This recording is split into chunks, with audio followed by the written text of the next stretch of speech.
आइए दोस्तों शुरू करते हैं आई 2025 प्रतियोगिता दर्पण करेंट अफेयर्स।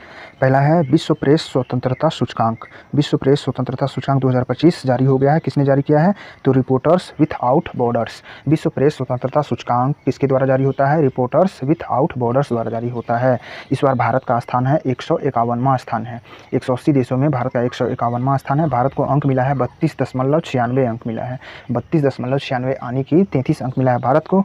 और प्रथम स्थान पर नॉर्वे आया है, दूसरा एस्टोनिया है और तीसरा नीदरलैंड है। तीसरा स्थान पर नीदरलैंड, दूसरा स्थान पर एस्टोनिया और नॉर्वे प्रथम स्थान पर नॉर्वे है। जबकि सबसे अंतिम स्थान इट्रिया को मिला है। इट्रिया को 180वां स्थान मिला है। सबसे अंतिम इट्रिया और 179वां उत्तर कोरिया और 178वां चीन है। अपना पड़ोसी 178वां स्थान पर है चीन। नेक्स्ट है बिहार के नए मुख्य निर्वाचन अधिकारी कौन बन गए हैं? विनोद सिंह। बिहार के मुख्य निर्वाचन अधिकारी बन गए हैं विनोद सिंह गुंजियाल। मुख्य निर्वाचन अधिकारी बने हैं विनोद सिंह गुंजियाल। यूपी का चौथा अंतर्राष्ट्रीय क्रिकेट स्टेडियम जो है कहाँ बनेगा? तो यह गोरखपुर में बनेगा। यूपी में पहले क्रिकेट स्टेडियम कहाँ थे? कानपुर में थे, लखनऊ में थे और वाराणसी में थे। वाराणसी वाला अभी निर्माणाधीन है, यानी कि ये अभी बनकर तैयार नहीं हुआ है। कानपुर में पहले और लखनऊ में था, वाराणसी में था। अब चौथा एयरपोर्ट अंतर्राष्ट्रीय क्रिकेट स्टेडियम बनेगा उत्तर प्रदेश में, गोरखपुर में बनेगा। नेक्स्ट है ऑपरेशन सिंदूर। ऑपरेशन सिंदूर जो है यह 6 से 7 मई रात को शुरू किया गया था भारत के सेना द्वारा। भारत की तीनों सेनाओं ने मिलकर यह ऑपरेशन शुरू किया था। पाक के द्वारा जब 22 अप्रैल 2025 को पहलगाम जम्मू कश्मीर में हमला किया, जिसमें 26 से 27 हिंदू मारे गए थे, इसी के प्रतिशोध में भारत सेना ने ऑपरेशन सिंदूर चलाया और 9 आतंकी ठिकानों को भारत वायुसेना ने पीओके में घुसकर तबाह किया है। तो 9 आतंकी ठिकानों पर भारत वायुसेना ने हमला किया। कब? यह 7 मई रात को किया था। भारत पाक युद्ध के मध्य युद्ध विराम कब हुआ था? यानी कि सीज फायर हुआ था। यह 10 मई 2025 को हुआ था। 10 मई 2025 को सीज फायर हुआ था। इसी में चर्चा चल रहा था कि अमेरिका ने सीज फायर करवा दिया, लेकिन ये झूठ था। मोदी जी ने इसका खुलासा भी अब कर चुके हैं। नेक्स्ट है पाक प्रायोजित आतंकवाद को विभिन्न देशों में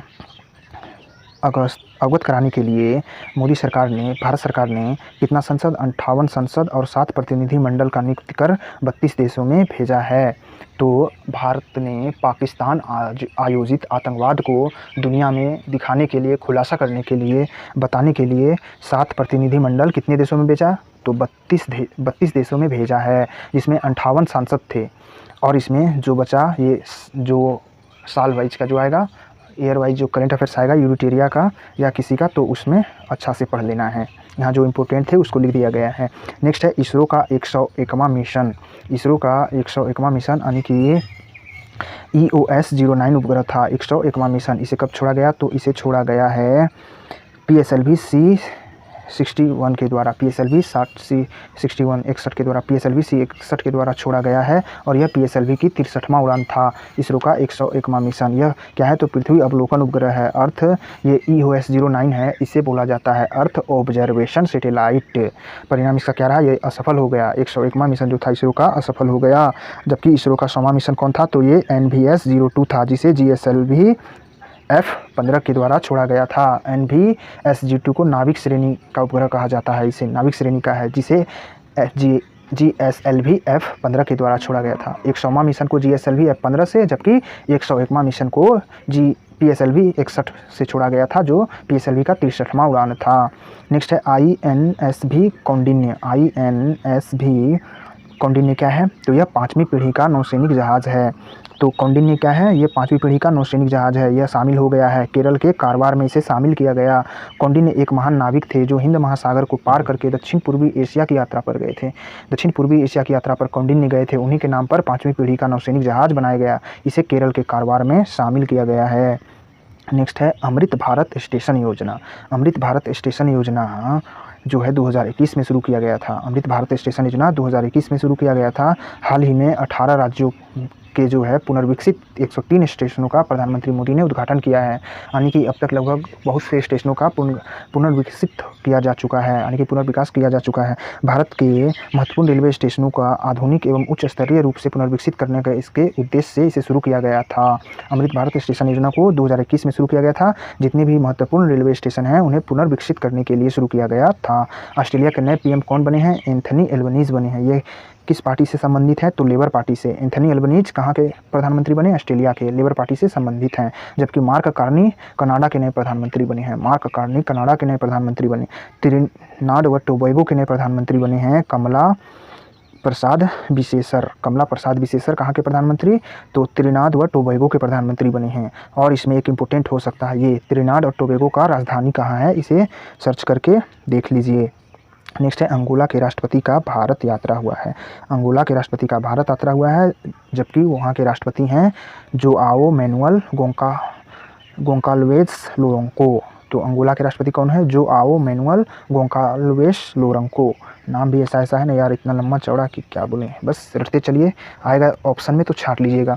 ये मई 2025 में भारत आए थे। राजनयिक संबंध 40 वर्ष पूरे हो चुके हैं। अंगोला के राजनयिक संबंध के 40 वर्ष पूरे हो गए हैं। भारत आए अंगोला का राष्ट्रपति। तो अंगोला पश्चिम अफ्रीकी देश है जो 2025 में अफ्रीकी संघ में, जो 2025 का अफ्रीकी संघ का अध्यक्षता कर रहा है। और हाल ही में अंगोला अंतर्राष्ट्रीय सौर गठबंधन का 123वां सदस्य बना है, तो इसीलिए चर्चा में रहा। अंगोला जो है चर्चा में क्यों रहा? तो यह अंतर्राष्ट्रीय सौर गठबंधन का 121वां सदस्य बन गया है। अंगोला के राष्ट्रपति कौन है? जोआओ मैनुअल गोंकाल्वेस लोरंको हैं। यह भारत आए थे, अभी अफ्रीकी संघ का ये अध्यक्षता कर रहा है। 40 वर्ष हो गए हैं राजनयिक संबंध के भारत के, जिसकी राजधानी है, अंगोला का राजधानी लुआंडा है। यहाँ का आधिकारिक भाषा पुर्तगाली है। अंगोला की राजधानी लुआंडा और आधिकारिक भाषा पुर्तगाली है। भारत का पहला डीप वाटर ट्रांसपोर्ट शिपमेंट का उद्घाटन प्रधानमंत्री मोदी ने कहाँ कर दिया है? प्रधानमंत्री मोदी जी ने इसे विंझिम पोर्ट केरल में शुरू किया है। तो भारत का पहला डीप वाटर ट्रांसशिपमेंट पोर्ट कहाँ है? तो विंझिम पोर्ट केरल में है। अंतर्राष्ट्रीय transshipment deep water port Kerala के तिरुवनंतपुरम के निकट है। अडानी समूह के सहयोग से यह विकसित हुआ है, भारत सरकार ने विकसित किया है। तो अडानी समूह के सहयोग से विंझिम पोर्ट क्या है? तो अंतर्राष्ट्रीय ट्रांसशिपमेंट डीप वाटर पोर्ट है। यह केरल के तिरुवनंतपुरम में है। नेक्स्ट है एनएसओ का अंतरिम अनुमान 2024-25 का अंतरिम अनुमान। एनएसओ ने बताया कि जीडीपी वृद्धि दर 6.5% रह सकता है भारत का, और कुल जीडीपी स्थिर मूल्य पर अनुमानित है 187.97 लाख करोड़ रुपया, यानी कि 188 लाख करोड़ रुपया भारत का जीडीपी है। 188 लाख करोड़ रुपया बताया है एनएसओ, जबकि जीडीपी वृद्धि दर 6.5% बताया। और स्थिर मूल्य पर कैपिटा इनकम यानी कि प्रति व्यक्ति 1,14,700 रुपया बताया एनएसओ ने, 1,14,700 रुपया। खरीफ फसलों की एमएसपी में हाल ही में वृद्धि किया गया। तो सर्वाधिक वृद्धि किसमें किया गया? सनराइज रामतिल में किया गया, नाइजर सीड में। नाइजर सीड को ही रामतिल बोला जाता है। यह हो गया 9537 रुपया कुंटल हो गया, यानी कि 820 रुपया का सबसे ज़्यादा वृद्धि किया गया। तो नाइजर सीड में सबसे ज़्यादा एमएसपी वृद्धि किया गया है, जिसमें 820 रुपया वृद्धि किया गया। अभी रामतिल का दाम होगा 7537 रुपया कुंटल। सबसे कम वृद्धि हुआ है धान में मात्र 69 रुपये का वृद्धि हुआ है। धान का एमएसपी हो गया 2369 रुपया क्विंटल, 2369 रुपया कुंटल धान का एमएसपी। और मक्का का एमएसपी 2400 रुपया है, जिसमें 175 रुपया वृद्धि हुआ है। और मूंग का एमएसपी 8,769 रुपया प्रति क्विंटल, इसमें 86 रुपया वृद्धि हुआ मूंग में। मूंग का एमएसपी कितना है? 8769 रुपया है। नेक्स्ट है एफडीआई प्राप्ति 2024-25। एफडीआई प्राप्ति का यहाँ आंकड़ा है। भारत ने 2024-25 में एफडीआई कितना प्राप्त किया? 81 अरब डॉलर प्राप्त किया है। इस 81 अरब डॉलर में भारत कितना परसेंट वृद्धि किया पिछले वर्ष की तुलना में? इसमें भारत 14% की वृद्धि किया है। 14% वृद्धि किया है भारत एफडीआई प्राप्ति में। भारत में एफडीआई सबसे अधिक किस राज्य में आता है? तो यह महाराष्ट्र में आता है। यहाँ 19.6% एफडीआई आया। एक नंबर पर महाराष्ट्र था, दूसरे नंबर पर कर्नाटक 6.6% और दिल्ली थर्ड नंबर पर 6% के साथ।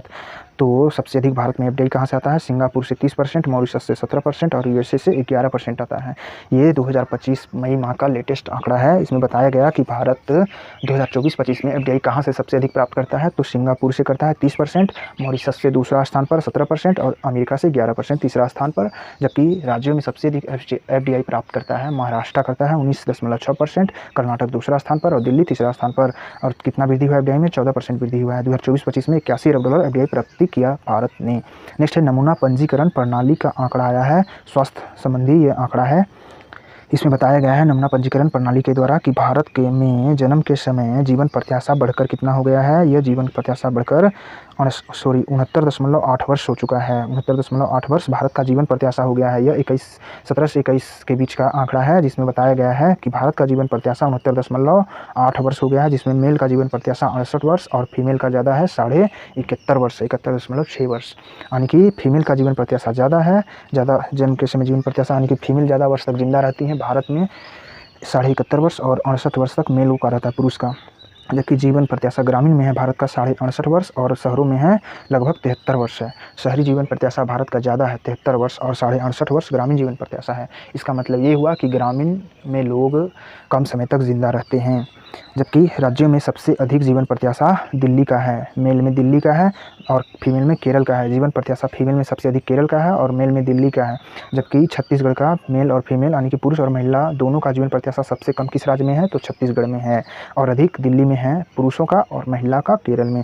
शिशु मृत्यु दर भारत का 27 हो गया है। शिशु मृत्यु दर 27 का मतलब ये हुआ कि प्रति 1000 जीवित जन्मों पर जन्म से 1 वर्ष तक के शिशुओं की मृत्यु की संख्या है। यानी कि जब कोई 1000 बच्चा जन्म लेते हैं तो उनमें से 1 वर्ष तक में जितने शिशु मृत्यु होते हैं तो उन्हें ही शिशु मृत्यु दर कहा जाता है। तो भारत का शिशु मृत्यु दर 27 है। मातृ मृत्यु दर 93 है। भारत का मातृ मृत्यु दर 93। तो मातृ मृत्यु दर कैसे देखा जाता है, यह प्रति 1 लाख जीवित जन्मों पर प्रसव के दौरान मातृ मृत्यु की संख्या को देखा जाता है। यानी कि जब 1 लाख जीवित बच्चे जन्म लेते हैं तो प्रसव के दौरान जितनी महिलाओं का मृत्यु होता है वही मृत्यु दर कहलाता है। मातृ मृत्यु दर 93 है। आरबीआई ने 2024-25 के लिए कितना लाभांश भारत सरकार को प्रदान किया, तो 2,68,590 करोड़ 2,68,590 करोड़ का लाभांश आरबीआई ने 24-25 के लिए भारत सरकार को दिया है। नेक्स्ट है पीएम जीवन ज्योति बीमा योजना और पीएम सुरक्षा बीमा योजना और अटल पेंशन योजना। यानी कि प्रधानमंत्री जीवन ज्योति बीमा योजना, प्रधानमंत्री सुरक्षा बीमा योजना और अटल पेंशन योजना, इन सभी का 10 वर्ष पूरे हो गए हैं। 9 मई 2025 को किया गया था। इन तीनों योजनाओं का शुरुआत 9 मई 2015 को किया गया था। चलिए पहले वाले में जानते हैं। प्रधानमंत्री जीवन ज्योति बीमा योजना यह क्या है, तो यह बहुत ही कम प्रीमियम दर पर मृत्यु के बाद 2 लाख रुपये का जीवन बीमा प्रदान किया जाता है। कितना 2 लाख रुपये का जीवन बीमा दिया जाता है। प्रधानमंत्री जीवन ज्योति बीमा योजना कितने वर्ष के लाभार्थी इसमें लाभ लेते हैं, 18 से 50 वर्ष के लाभार्थी लाभ लेते हैं। और प्रधानमंत्री सुरक्षा बीमा योजना क्या है, तो प्रधानमंत्री सुरक्षा बीमा योजना भी इसमें तो किसी दुर्घटना या मृत्यु के पर या विकलांगता पर अगर कोई दुर्घटना हो जाता है, दुर्घटना के कारण मृत्यु हो जाता है या विकलांग हो जाता है व्यक्ति, तो उसे 2 लाख रुपया बीमा दिया जाता है।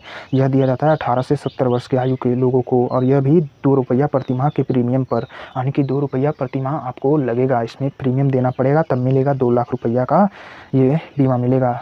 दुर्घटना के बाद मिलता है। तो पीएम सुरक्षा बीमा योजना दुर्घटना पर और प्रधानमंत्री जीवन ज्योति बीमा योजना यह भी कम प्रीमियम पर मृत्यु के बाद मिलता है 2 लाख, इसमें भी 2 लाख मिलता है। और नेक्स्ट है प्रधानमंत्री अटल पेंशन योजना, यानी कि अटल पेंशन योजना। अटल पेंशन योजना क्या है, तो यह 60 वर्ष जब आयु पूर जाता है लोगों को 1000 से 5000 रुपये तक का प्रति माह आजीवन पेंशन मिलता है। 60 वर्ष के बाद मिलता है। तो इसमें जुड़ने की सीमा क्या है, तो 40 वर्ष, 60 वर्ष से 40 वर्ष तक के लोग जुड़ सकते हैं। 60 वर्ष से 40 वर्ष तक के लोग अटल पेंशन योजना से जुड़ सकते हैं और 60 वर्ष के बाद इन्हें 1000 से 5000 रुपया का पेंशन आजीवन मिलता रहेगा। यानी कि 60 वर्ष से जब तक वो जिंदा रहेंगे तब तक। सार्वजनिक बैंकों का लाभ 2024-25 में किसका रहा है, सबसे अधिक बैंकों का लाभ। कुल 12 बैंक है सार्वजनिक बैंक, जिनमें से फर्स्ट एसबीआई है। एसबीआई का सार्वजनिक लाभ सबसे ज़्यादा है। कुल लाभांश कितना है 12 बैंकों का 1.78 लाख करोड़ रुपया है। सेकंड पर बैंक ऑफ बड़ौदा है। तो सार्वजनिक बैंकों में सबसे अधिक लाभांश किसका है, एसबीआई का है और दूसरा बैंक ऑफ बड़ौदा का है। सार्वजनिक बैंकों की संख्या भारत में कितनी है, तो 12 है। नेक्स्ट में चर्चा में रहा उल्लास। उल्लास क्या है, तो उल्लास एक ऐप है। यह केंद्र सरकार द्वारा प्रायोजित शिक्षा से संबंधित एक योजना है। उल्लास जो है ये understanding of life long learning for all society योजना है। उल्लास का फुल फॉर्म है, उल्लास का यू का मतलब है अंडरस्टैंडिंग ऑफ लाइफ, एल का मतलब लाइफ लॉन्ग है और लर्निंग है, डबल एल का है यहाँ, पहला लाइफ लॉन्ग दूसरा लर्निंग और फॉर ऑल सोसाइटी, ए का मतलब ऑल है, सोसाइटी है। अंडरस्टैंडिंग फॉर लाइफ लॉन्ग और learning for all in society केंद्र सरकार द्वारा प्रायोजित शिक्षा संबंधित योजना है। इसका उद्देश्य क्या है, तो उल्लास का उद्देश्य 15 वर्ष या उससे अधिक आयु के लोगों को साक्षर बनाना है। केंद्र सरकार ने इसकी अवधि रखी है 2022 से 27 तक। यह 2022 से 27 तक इसकी अवधि रखी गई है ताकि 15 वर्ष से ऊपर के जितने भी लोग हैं उन्हें साक्षर बनाया जा सके। केंद्र सरकार के द्वारा प्रायोजित उल्लास एक कार्यक्रम है। इसकी उपलब्धि क्या है, तो उल्लास के तहत ही अब तक भारत का पहला पूर्ण साक्षर राज्य बन चुका है मिज़ोरम और दूसरा गोवा बन गया है। भारत का पूर्ण साक्षर राज्य बना है, पहला पूर्ण साक्षर राज्य बना मिज़ोरम बना है और दूसरा गोवा बन गया है। पूर्ण साक्षर राज्य किस कार्यक्रम के तहत, तो उल्लास कार्यक्रम के तहत। नेक्स्ट यूपीएससी के नए अध्यक्ष बने हैं अजय कुमार बने हैं। अजय कुमार, डॉक्टर अजय कुमार यूपीएससी के चेयरमैन बने। वायुसेना के नए प्रमुख नर्मदेश्वर तिवारी बने हैं। एकीकृत रक्षा स्टाफ के नए प्रमुख आशुतोष दीक्षित बने हैं। राष्ट्रीय सुरक्षा सलाहकार बोर्ड के अध्यक्ष आलोक जोशी बने हैं। तो आलोक जोशी कौन है, राष्ट्रीय सुरक्षा सलाहकार बोर्ड के अध्यक्ष। आशुतोष दीक्षित कौन है, तो यह एकीकृत स्टाफ रक्षा स्टाफ के नए प्रमुख। जबकि वायुसेना के नए उप प्रमुख बने हैं नर्मदेश्वर तिवारी बने हैं। नेक्स्ट है निम्न कार्यकाल में वृद्धि हुआ है किसके, तो इनके कार्यकालों में वृद्धि किया गया है। जैसे सीबीआई डायरेक्टर परवीन सूद थे, इनको अब अगले वर्ष तक रखा जाएगा, इनका कार्यकाल को बढ़ा दिया गया है। परवीन सूद का कार्यकाल बढ़ा दिया गया। ये क्या है, तो सीबीआई के डायरेक्टर हैं। और आईबी के डायरेक्टर हैं तपन कुमार डेका, और डीआरडीओ के चेयरमैन हैं समीर वी कामत। समीर वी कामत का डीआरडीओ के चेयरमैन हैं, इनका कार्यकाल वृद्धि हो चुका। तपन कुमार डेका आईबी के डायरेक्टर, इनका भी कार्यकाल वृद्धि, और परवीन सूद का भी, ये सीबीआई डायरेक्टर हैं। अखिल भारतीय फुटबॉल महासंघ 2024-25 के द्वारा फुटबॉलरों की सर्वश्रेष्ठ घोषणा किया गया है। अखिल भारतीय फुटबॉल महासंघ के द्वारा सर्वश्रेष्ठ पुरुष फुटबॉलर सुभाषिस बोस को बताया गया है। सर्वश्रेष्ठ पुरुष फुटबॉलर सुभाषिस बोस, और महिला फुटबॉलर सौम्या गुगुलोत सर्वश्रेष्ठ महिला फुटबॉलर बताया गया। नेक्स्ट है गिल्लेर्मो कैनो विश्व प्रेस स्वतंत्रता पुरस्कार 2025 किसे मिला, तो ला प्रेंसा को मिला। यह निकारागुआ का प्रेस है। तो गिल्लेर्मो कैनो विश्व प्रेस स्वतंत्रता पुरस्कार यह कौन देता है, यूनेस्को देता है। किसे मिला 2025 का, ला प्रेंसा को, निकारागुआ का प्रेस है। नेक्स्ट है स्टॉकहोम वाटर पुरस्कार 2025 किसे मिला, प्रोफेसर गुंटर ब्लॉस्ट को स्टॉकहोम वाटर पुरस्कार मिला 2025 का। प्रोफेसर गुंटर ब्लॉस्ट जो हैं बाढ़ जोखिम प्रबंधन और जल संसाधन इंजीनियरिंग के लिए इन्हें दिया गया है। नेक्स्ट है अंतर्राष्ट्रीय बुकर पुरस्कार 2025। अंतर्राष्ट्रीय बुकर पुरस्कार 2025 ये बानू मुश्ताक को मिला है। ये कन्नड़ लेखिका हैं। इनकी कृति था हार्ट लैम्प, लघु कहानियों का संग्रह है हार्ट लैम्प। अनिदा आनंद इसका जो है अंग्रेजी अनुवाद की थे, दीपा भास्ती के द्वारा बानू मुश्ताक की कृति जो था हार्ट लैम्प, इसका अंग्रेजी अनुवाद किया गया। दूसरी बार किसी भारतीय महिला को मिला है, पहली बार कन्नड़ कृति को मिला। बानू मुश्ताक कन्नड़ लेखिका थी, इनको पहली बार मिला है अंतर्राष्ट्रीय बुकर पुरस्कार। जबकि पहली बार किसी भारतीय को मिला था, गीतांजलि श्री को मिला था, 2022 में मिला था। इनका उपन्यास था टॉम ऑफ सैंड, इसके लिए मिला था। तो ये बहुत इंपॉर्टेंट पुरस्कार है। नेक्स्ट है अब प्रतिवर्ष आयुर्वेद दिवस मनाया जाएगा 23 सितंबर को। प्रतिवर्ष आयुर्वेद दिवस 23 सितंबर को मनाया जाएगा। विश्व संचार दिवस 17 मई को मनाया जाता है, और राष्ट्रीय टेक्नोलॉजी दिवस 11 मई को मनाया जाता है। इस बार का थीम था यंत्र। तो अंतर्राष्ट्रीय प्रौद्योगिकी दिवस यानी कि टेक्नोलॉजी दिवस कब मनाया जाता है, 11 मई को। इस बार का थीम था यंत्र। विश्व संचार दिवस 17 मई को मनाया जाता है, विश्व संचार दिवस 17 मई को, और आयुर्वेद दिवस 23 सितंबर को मनाया जाएगा। नेक्स्ट है कुछ बुक हैं, जैसे आवर लिविंग कॉन्स्टिट्यूशंस किसने लिखा, Shashi Tharoor. Great big beautiful life किसका है, एमिली हेनरी का है।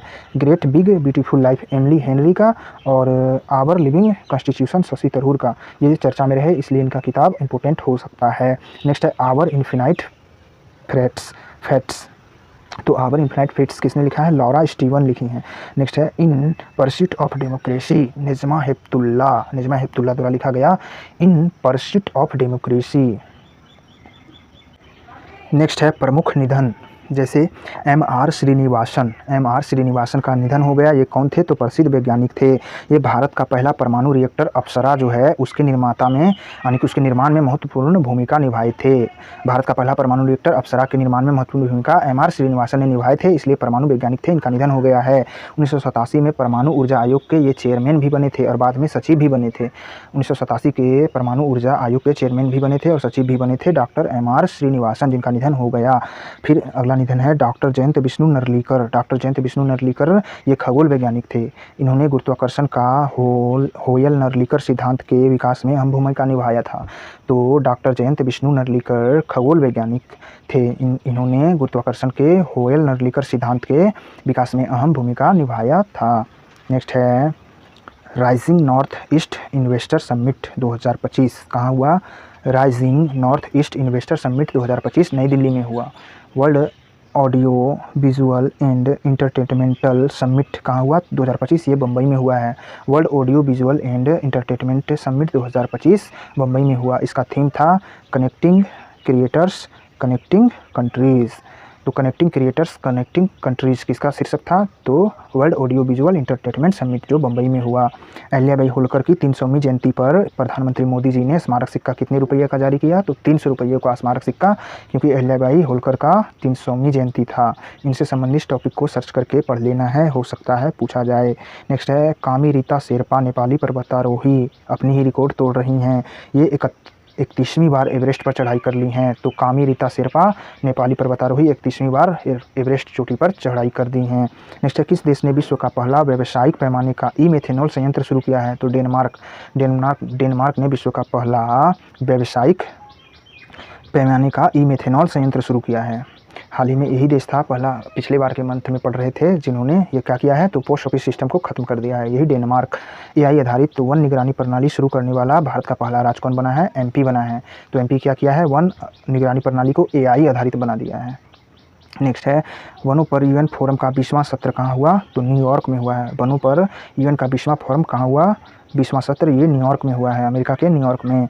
इंडिया जस्टिस रिपोर्ट हाल ही में जारी हुआ है। इंडिया जस्टिस रिपोर्ट किसने जारी किया? टाटा ट्रस्ट व अन्य टाटा ट्रस्ट के साथ मिलकर और भी कोई जारी करते हैं India justice report. India justice report में कितने राज्य शामिल थे? बड़े 18 राज्य थे और छोटे 7 राज्य शामिल थे। तो 18 राज्य और 18 बड़े राज्य और 7 छोटे राज्य कुल मिला के कितना हो गया? 18 2 20 5 25 राज्य हो गए। इसके 24 आधार था, यानी कि मानक इसके 24 आधारों पर जारी किया गया India justice report. India justice report Karnataka प्रथम स्थान पर आया है बड़े राज्यों में, जिन्होंने 6.78 अंक हासिल किए हैं, जबकि आंध्र प्रदेश दूसरा स्थान पर है और बड़े राज्यों में बिहार 13वां स्थान पर है। तो बिहार 13वां स्थान पर, कर्नाटक प्रथम स्थान पर 6.78 अंक के साथ, आंध्र प्रदेश दूसरा स्थान पर और बंगाल जो है सबसे पीछे रहा 18वां स्थान पर बड़े राज्यों में, और यूपी है 17वां, यानी कि अपना बिहार से भी नीचे यूपी है बड़े राज्यों में इंडिया जस्टिस रिपोर्ट में 17वां स्थान पर। वहीं बंगाल सबसे नीचे। देश के न्यूनतम 83% पुलिस स्टेशनों में सीसीटीवी कैमरा लगा है। तो कितने स्टेशनों में? 83% पुलिस स्टेशनों में सीसीटीवी कैमरा लगा है। अब भी 17% ऐसे पुलिस स्टेशन है जहां सीसीटीवी कैमरा नहीं लगा हुआ है। जिला न्यायपालिका में महिला न्यायाधीशों की हिस्सेदारी मात्र 38% बताया गया है। इसी जस्टिस रिपोर्ट में जिला न्यायाधीश में, मतलब जिला न्यायालयों में महिला न्यायाधीशों की संख्या मात्र 38% है, 38% है, जबकि हाई कोर्ट में महिला न्यायाधीशों की संख्या 14% है। जबकि छोटे राज्यों में सिक्किम फर्स्ट है, जबकि अंतिम स्थान गोवा है। इंडिया जस्टिस रिपोर्ट 2025 में फर्स्ट राज्य पर कौन है? छोटे राज्यों में सिक्किम फर्स्ट स्थान पर है और अंतिम स्थान गोवा है, और बड़े राज्यों में कर्नाटक था फर्स्ट स्थान पर। न्यायपालिका में एसटी, एससी और ओबीसी का कोटा पूरा करने वाला एकमात्र राज्य कौन है? तो कर्नाटक है, यानी कि न्यायपालिका में एसटी, एससी और ओबीसी के जितने भी सीट हैं उन्हें उन कोटा को पूरा करने वाला राज्य एकमात्र कर्नाटक है, इसलिए तो ये जस्टिस रिपोर्ट में प्रथम स्थान पर आ रहा है। भारत और जापान का जाक्सा, यानी कि जापान का एजेंसी है जाक्सा अंतरिक्ष एजेंसी का सहयोग से चंद्रयान 5 को लॉन्च करने की योजना कब तक बनाया है इन लोगों ने, जिसे लुपेक्स नाम दिया गया है। यह 27-28 में लॉन्च होगा। चंद्रयान 5 लॉन्च करने की घोषणा कर दिया है जापान, और भारत ने लुपेक्स मिशन 2027-28 में। पहली बार वैश्विक अंतरिक्ष अन्वेषण सम्मेलन कहाँ किया गया? तो यह नई दिल्ली में किया गया है। नई दिल्ली में वैश्विक अंतरिक्ष अन्वेषण सम्मेलन नई दिल्ली में किया गया। दुनिया तक पहुंच बनाना इसका विषय था। पहला वैश्विक अंतरिक्ष सम्मेलन नई दिल्ली में हुआ, इसका विषय था नई दुनिया तक पहुंच बनाना या पहुंचना। डायमंड लीग दोहा चरण में जब नीरज चोपड़ा ने थ्रो किया जेवलिन थ्रो, तो कितना किया? 90.23 मीटर, ये सेकेंड स्थान पर रहे हैं, जबकि फर्स्ट स्थान पर जूलियन वेबर रहे, यह 91.06 मीटर फेंके थे। ये जर्मनी के हैं जूलियन वेबर डायमंड लीग दोहा चरण जीत लिए हैं, जिन्होंने 91 मीटर का फेंका है जेवलिन, जर्मनी के थे। और नीरज चोपड़ा जो है सेकेंड स्थान पर रहे, 90.23 मीटर फेंके हैं और विश्व रिकॉर्ड बनाए हैं। 25वें 90 मीटर से ज़्यादा फेंकने वाले 25वें व्यक्ति बन गए हैं और तीसरे एशियाई बन गए हैं। डायमंड लीग दोहा चरण में नीरज चोपड़ा ने 90 मीटर से ज़्यादा थ्रो करके तीसरा एशियाई बन गए और विश्व में 25वें खिलाड़ी बन गए हैं। नेक्स्ट है, अब ये ख़त्म हो चुका है, तो चलिए इसमें देखते हैं कौन सा इम्पोर्टेंट टॉपिक है। तो इसमें इम्पोर्टेंट टॉपिक है, जैसे ये हो गया पहली बार अंतरिक्ष अन्वेषण सम्मेलन नई दिल्ली में, और जैसे यहाँ इंडिया जस्टिस रिपोर्ट में देखना है प्रथम स्थान पर कर्नाटक था, बिहार 13वां स्थान पर था, यह टाटा ट्रस्ट जारी करता है। और देखेंगे वन आधारित निगरानी प्रणाली आई मध्य प्रदेश ने जारी किया है। और है ये अंतर्राष्ट्रीय बुकर पुरस्कार 2025 इस बार कन्नड़ लेखिका को मिला है, बानू मुश्ताक को। हार्ट की कृति था। उस प्रकार से हाल ही में यूपीएससी के अध्यक्ष बने हैं अजय कुमार बने हैं। और नया चर्चा में रहा उल्लास कार्यक्रम शिक्षा से संबंधित है। और भारत का मातृ मृत्यु दर 93 और शिशु मृत्यु दर 27 हो चुका है। एफडीआई में भारत का सबसे प्रथम स्थान पर महाराष्ट्र रहा है प्राप्त करने में, सिंगापुर से जबकि प्रथम स्थान पर आता है, ये इम्पोर्टेंट है। और अंगोला के राष्ट्रपति आए थे, इसका राजधानी देख लेना है लुआंडा, यहाँ के राष्ट्रपति जो थे। नेक्स्ट है इसरो का 101वां और 100वां मिशन को याद रखना है। 100वां मिशन जो था NVS-02 जो नाभिक श्रेणी का था GSLV F14 से, जबकि 101वां मिशन EOS-9 था, इसे PSLV C61 से भेजा गया था। और ऑपरेशन सिंदूर को पढ़ लेना है, इंपॉर्टेंट हो सकता है। और विश्व प्रेस स्वतंत्रता सूचकांक जिसमें नॉर्वे प्रथम, भारत 151वां स्थान पे था। तो जुलाई 2025 का करंट अफेयर्स खत्म हो चुका है। थैंक यू फॉर वॉचिंग, धन्यवाद।